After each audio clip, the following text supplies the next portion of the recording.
masyarakat NTT yang berdomisili di Kampung Baru, Kota Sorong, bertatap muka dengan Elisa Kambu dan Ahmad Nasrau sebagai calon gubernur dan wakil gubernur Papua Barat Daya pada Selasa 2 Oktober 2024. Dalam pertemuan itu, masyarakat NTT yang tinggal di Kampung Baru menyatakan sikap dukungan untuk siap bekerja menangkan pasangan Esa pada Pilkada 27 November 2024. Kita betul mendapat suatu penghormatan yang luar biasa, sebuah tim kecil yang dibentuk secara mendadak, tetapi dalam situasi yang mendadak untuk berdiskusi bersama bagaimana bisa membentuk satu tim relawan untuk pemenangan Bapak Elisa. Dalam situasi yang mendadak itu, kami coba koordinasi dengan beberapa teman yang ada di hadapan Bapak ini. Mereka coba berkoordinasi satu sama lain. Akhirnya tadi malam kami bisa dapat mengumpulkan mereka, sehingga tadi jam 11 kami semua sudah ada di tempat ini. Kami bersyukur sama Pak Langgar yang mau fasilitas ini. Melanjutkan, ya izinkan saya, kata orang tak kenal maka tak sayang. Jadi saya memperkenalkan diri, saya Elisa Kambu, anak Papua, orang asli Papua, dan Pak Ahmad Nasrau, calon wakil gubernur. Saya dari Kepala Burung, dari Sorong Raya, kebetulan lahir di Mebrat. Pak Ahmad Kaimana. Saya memang berapa waktu ini di luar Papua Barat Daya, ada di selatan Papua bersama-sama dengan saudara-saudara kita di sana. Ya, kita sudah memenuhi persyaratan, sudah daftar, undian nomor sudah ada. Sekarang waktu ini adalah waktu untuk konsolidasi, memperkenalkan diri, mengunjungi warga, untuk memperkenalkan diri. Untuk itu saya menyampaikan terima kasih untuk kesediaan teman-teman meluangkan waktu untuk bisa bertemu langsung dengan kami di tempat ini. Pak Lambert, terima kasih untuk waktunya, kesempatan yang baik ini. Selanjutnya saya dan Pak Ahmad juga menyampaikan terima kasih, karena kalau tidak salah dengar tadi sudah disampaikan bahwa tim ini akan membantu usaha-usaha pemenangan pasangan nomor urut 3. Jadi terima kasih untuk dukungannya, perhatiannya, dan kerja keras kita ke depan. Saya berkeyakinan bahwa keputusan yang Bapak Ibu ambil adalah keputusan yang setelah mempertimbangkan berbagai keadaan, setelah memperhatikan semua kandidat yang ada, setelah menggumuli berbagai persoalan di tempat ini, dan telah memutuskan untuk memilih pemimpin gubernur pada pemilu kada 2024 bulan November ini didasarkan pada hati nurani. Tuhan memilih di antara kami berlima ini yang terbaik dari yang baik untuk menjadi gubernur dan wakil gubernur. Kita harap mereka akan menjadi gubernur untuk semua kelompok, semua anak suku bangsa yang ada di mendiami negeri ini, tanpa diskriminatif, tanpa membedakan dalam pelayanan-pelayanan yang akan dikerjakan bersama-sama. Ya, itu mungkin hal-hal yang penting yang saya ingin sampaikan. Ya, kita boleh berbeda pilihan, tapi ingat kita punya tanggung jawab bersama untuk memastikan negeri ini harus aman. Papua Barat Daya harus aman. Karena dengan aman semua orang akan melakukan pembangunan dengan lancar, tertib. Itu hal berikut yang mungkin ingin saya sampaikan. Saya dan Ahmad hadir sekali lagi untuk semua golongan, tidak diskriminatif dan tidak akan membeda-bedakan. Pemilu boleh berbeda, tapi setelah pemilu selesai kita harus bersatu, bergandengan tangan untuk berjuang bersama-sama memajukan negeri ini. Sebagai anak Papua, orang Papua, saya ingin sampaikan terima kasih banyak kepada saudara-saudaraku dari Nusantara yang lain, lebih khusus masyarakat NTT yang telah hadir di tanah ini melalui para perintis pendidikan, kesehatan yang telah hadir dan ikut secara langsung berkontribusi. Terima kasih. Selamat datang, selamat berjumpa. Kalau Pak Elisa Kambu ini saya hanya nonton di VT, di TikTok, video TikTok. Jadi saya sangat tertarik sekali dengan beliau. Dan saya sampai telepon Pak Yosep Bivel, saya bilang tolong dipertemukan, saya bilang.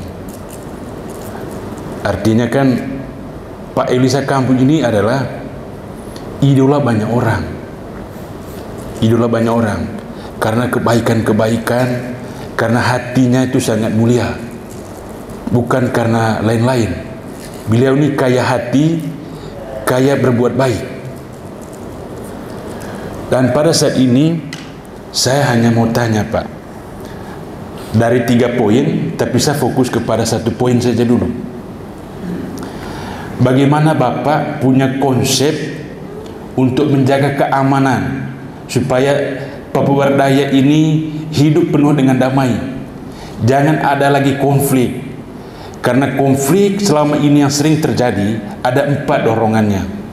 Pertama, karena mabuk. Mabuk adalah sumber kejahatan. Terus, padahal mabuk, perda mabuk, minuman itu sudah diatur kemarin. Tapi pemimpinnya tidak konsisten dalam melaksanakan perda tersebut. Semuanya liar, hanya bunyi, tapi dalam pelaksanaannya itu semua tidak konsisten. Sana sini masih bermain. Yang ngomong anu aja, kita ada dugaan, ada aparat-aparat juga yang ikut bermain. Karena apa? Pemimpinnya juga tidak tegas. Sehingga kejahatan itu sekali di Sorong ini banyak. Kejahatan karena awal mulanya mabuk, minuman. Yang kedua, begal di mana-mana. Itu konflik yang menyebabkan konflik lagi. Terus pertikaian itu karena ulah-ulah pemimpin tidak tegas tadi. Kalau ada kasus, ada pembunuhan, dibayar dengan adat, selesai. Begitu orang punya kemampuan membayar dengan uang, masalah dianggap selesai. Dan tidak ada efek jerahnya kepada pelaku-pelaku. Begitu. Mungkin di sini saya sharing sedikit Pak. Tahun 2000. Mohon maaf Pak, aku jadi persingkat. Iya. Jadi tahun 2000 itu salah satu Indonesia ini daerah nomor 1 kejahatan paling tinggi. Kejahatan nomor 1 itu NTT, Provinsi NTT tahun 2000. Itu berdasarkan data. Lalu di sana bukan karena mabuk kejahatan itu, orang baku bunuh, baku pukul itu bukan karena mabuk. Tapi memang karena manusianya sudah dibentuk. Lalu langkahnya waktu itu adalah Gubernur Piet Talo mengambil sebuah sikap. Pertama, dia langsung koordinasi dengan Kapolda, Kapolres. Dia siapkan tempat safety tank. Di situ semua kotoran-kotoran apa, semua yang jahat-jahat ditangkap, ditaruh di safety tank, dicabut kuku kakinya dan segala macam, sehingga ada efek jerah. Keluar dari situ Pak, tidak ada satupun yang berani lagi mengganggu satu sama lain. Dan saya berharap bentuk komitmen dan konsisten ke depan. Kalau bisa kita ambil salah satu poin positif, walaupun itu negatif, terhadap tapi itu positifnya itu tidak ada lagi kejahatan setelah itu sampai sekarang. Orang takut. Itu poinnya. Sehingga di Sorong ini Pak, yang kita harus bicara itu adalah bicara aman. Bicara aman. Ketika aman, maka ini adalah keberhasilan seorang pemimpin. Karena semua kita tahu di Sorong ini banyak kejahatan Pak. Pembunuhan, pertikaian, perkelahian di mana-mana. Sehingga pertama saya minta bagaimana komitmen Bapak ke depan. Komitmen programnya itu untuk memberantas kejahatan-kejahatan ini. Terima kasih. Nama saya Antonius Taus, salah satu ketua tungku yang dipercayakan masyarakat dari Provinsi NTT, Kabupaten Timur Tengah Utara. Satu kabupaten dengan Bapak Yosef Yufel dan Pak Juven. Baik, di sini Bapak, yang pertama kami bersyukur karena hari ini berjumpa langsung dengan Bapak, dan itu satu hal yang luar biasa. Di sini Bapak, saya mau memberikan satu pertanyaan saja untuk Bapak. Sekiranya pertanyaan ini bisa membawahi semua masyarakat, terutama anak-anak yang lagi berjuang sekolah. Bapak, pertanyaan saya, Tuhan sayang Bapak terpilih. Kami mohon Bapak jangan lupa dengan anak-anak kami yang sekarang lagi berjuang di dunia pendidikan, baik SD, SMP maupun kuliah. Karena jujur Pak, kami masyarakat NTT ini hampir rata-rata orang mau bilang serabutan kerjanya. Kalau mau sopir kami banyak, tukang kami banyak. Tapi kami ada generasi yang berikut ini, kami lagi berjuang, anak-anak yang lagi sekolah. Mungkin ada bantuan yang mungkin Bapak ingat buat anak-anak kami, karena biaya di Papua untuk anak sekolah sedikit mahal. Mungkin itu saja yang bisa saya sampaikan. Mulai dari yang gampang ya, stiker nanti kita. Mudah-mudahan mungkin lusa begitu kita bisa. Nanti kita titip sama anak-anak yang bisa itu. Itu stiker. Terima kasih untuk bisa bantu sosialisasinya ya. Terima kasih. Yang kedua, memang benar itu permasalahan di Sorong ini kan masalah utama itu banjir dan sampah. Terus ikutan dampak ke sosial itu ya mabuk dengan begal. Juga anak-anak muda yang ada aibon, ya narkoba dan lain sebagainya. Ya memang kalau kita rujuk, ini banyak orang yang ikut berkontribusi terjadinya ketimpangan sosial ini. Saya sependapat, jadi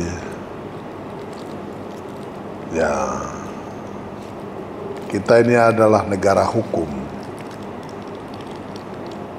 Seogianya ya kita tetap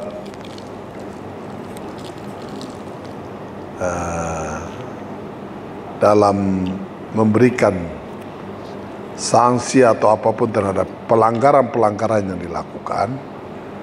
Ya pertama itu hukum formal tetap diperlakukan dulu. Walaupun tadi sudah disampaikan hanya dengan denda atau semua selesai. Itu ya memang itu justru membuat ketergantungan juga. Ini gampang, nanti ada orang lain yang ambil alih orang lain. Tapi kalau itu dikembalikan kepada yang bersangkutan, itu ada efek jerahnya. Jadi memang penegakan hukum ini harus tetap menjadi prioritas. Memang pemicu utama itu miras. Ya, miras ini yang kita harapkan bahwa semua aturan yang sudah ditetapkan itu harus dilaksanakan secara konsekuen. Maka penegakan ini yang perlu mendapat atensi begitu. Kita berharap mudah-mudahan nanti melalui koordinasi antara gubernur, para pemimpin kepolisian, TNI, bupati, wali kota, dengan jajaran supaya kita berjuang sama-sama untuk memastikan bahwa minuman yang masuk di sini itu minuman yang legal, bukan yang ilegal.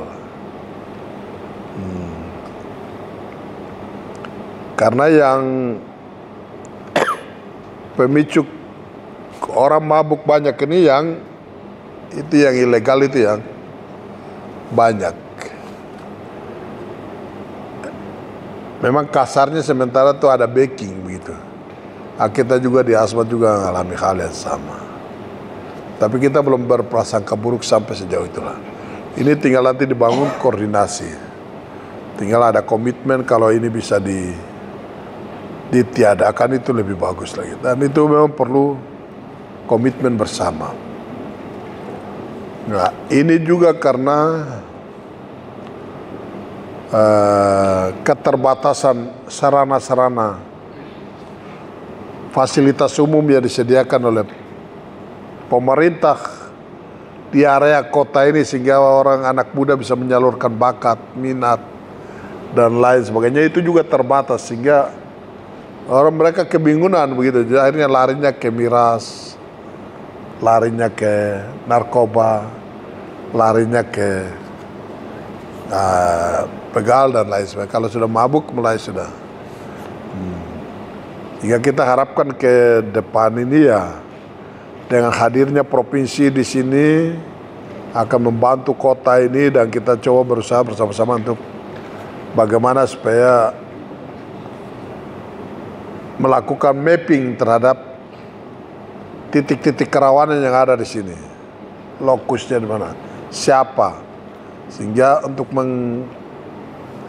menanganinya saya pikir itu bisa kita perlu waktu yang cukup pada komunikasi yang baik antara pemerintah, gereja, tokoh masyarakat, juga mungkin orang tua, sehingga sasaran kita untuk anak-anak kita ini supaya mereka bisa mengurangi itu.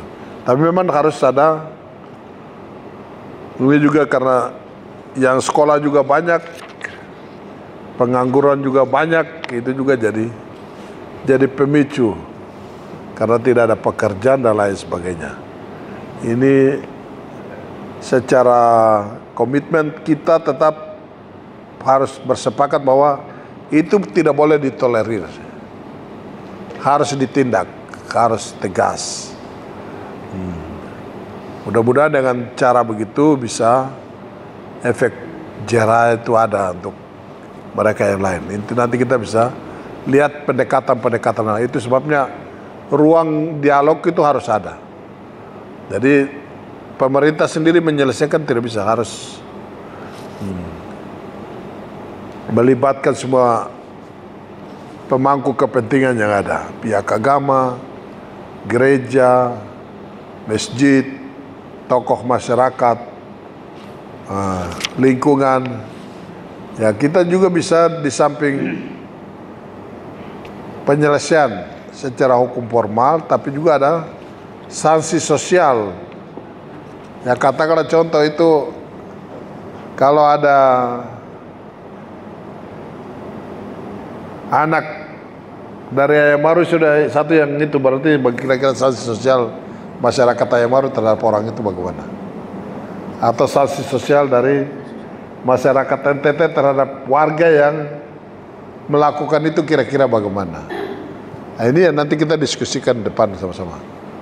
Dan itu harus dibicarakan, didialogkan, baru kita tidak bisa serta-merta saja untuk memperlakukan hal yang sama untuk semua masyarakat, tidak bisa.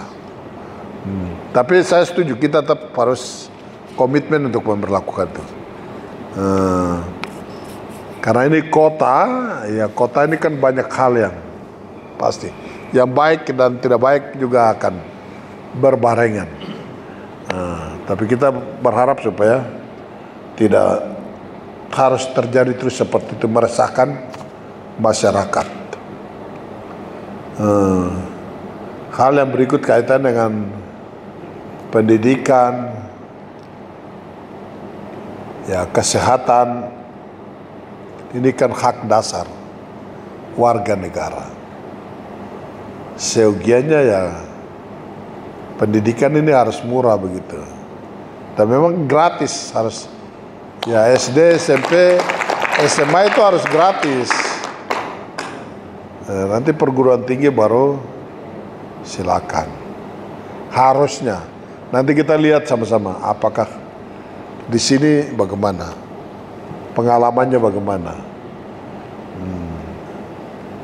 Apakah ya kita harap ya yang swasta juga, karena sekarang sudah ada dana BOS, pemerintah sebenarnya sudah menjangkau juga semua, jadi tidak ada, ini harusnya. Tapi kalau ada yang kemampuan bisa subsidi supaya pengembangan. Karena kalau harap dana dari pemerintah juga kan bagaimana penguatan kapasitasnya, infrastrukturnya, media yang digunakan untuk mengajar dan lain sebagainya, itu juga komponen-komponen pembiayaan itu juga yang tapi kalau bisa dihitung, bisa disediakan oleh pemerintah, kenapa harus dibebankan ke masyarakat? Tapi memang harus ada subsidi. Subsidi yang saya maksudkan adalah kita juga harus jujur. Kalau kita bisa bayar, kenapa kita bilang kita tidak mampu? Iya toh? Yang tidak bisa tidak harus dipaksakan untuk harus membayar, itu juga tidak boleh. Disitulah terjadi subsidi silang. Ya, itu juga sama dengan yang BPJS dan lain sebagainya. Itu yang kita harapkan ke depan, sama-sama begitu.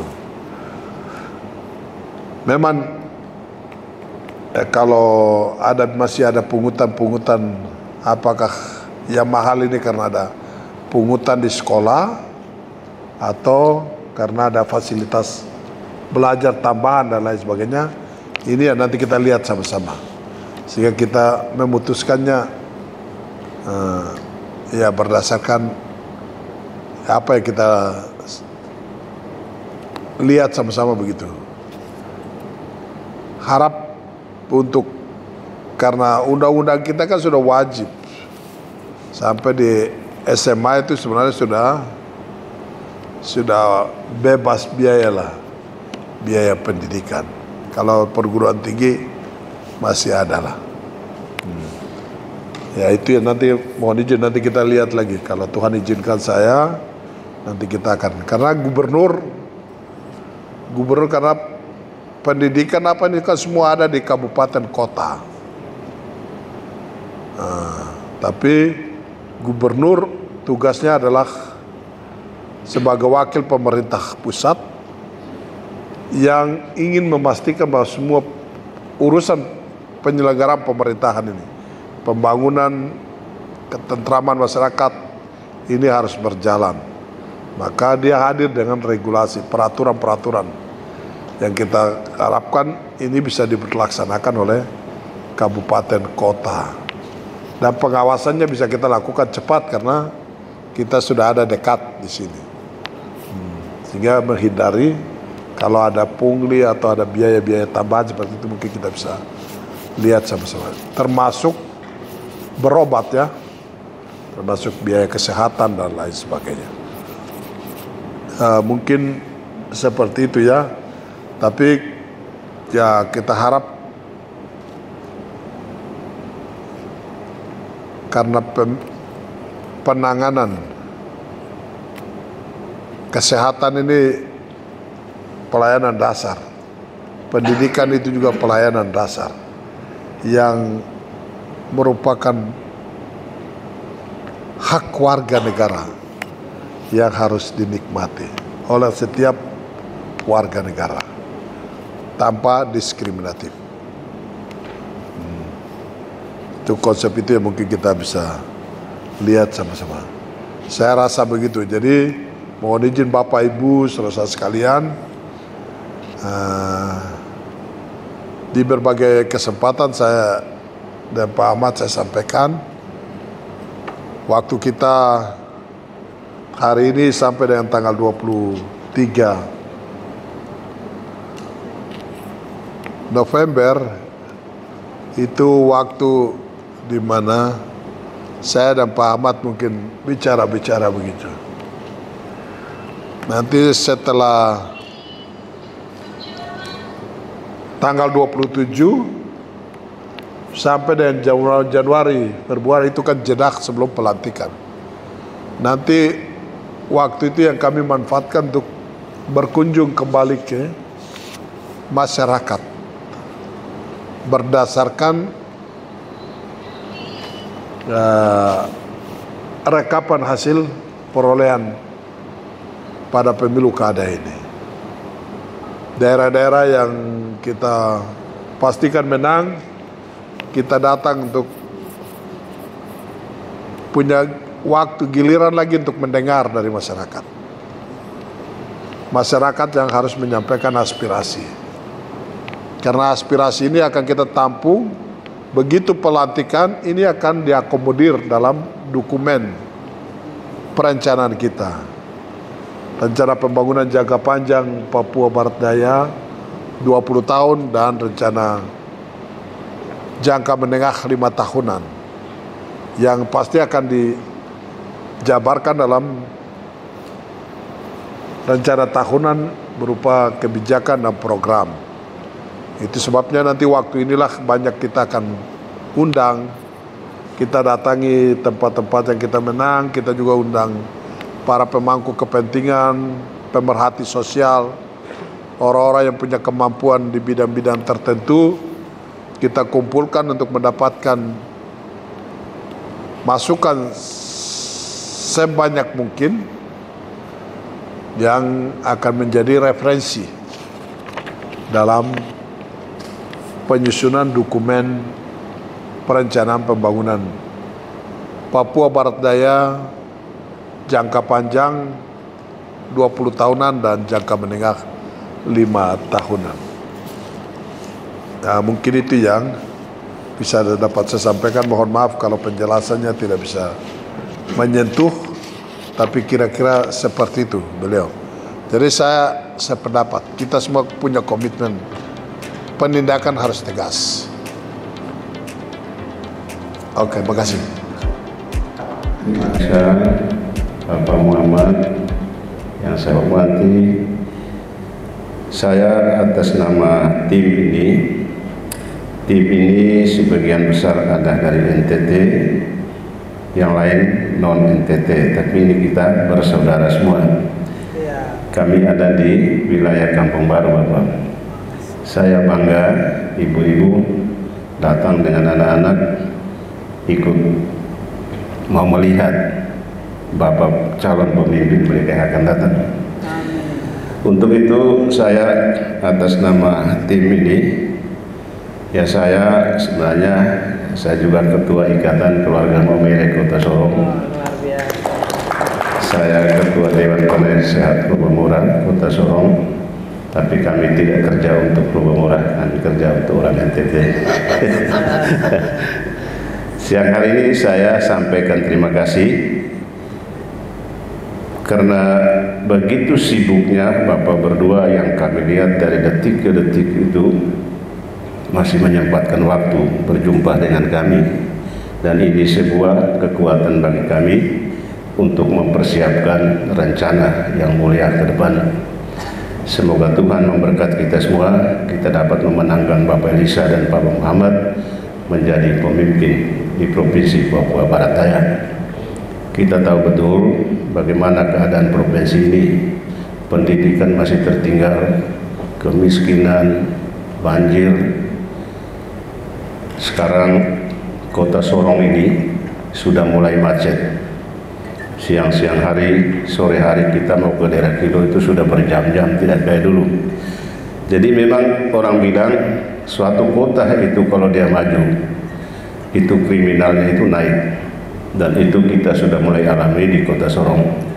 Dan ini saya sebagai orang tua, saya berharap kita semua punya kewajiban untuk menjaga keamanan pilkada ini, sehingga pilkada ini yang nanti kita akan pilih itu ada 5 pasang kandidat.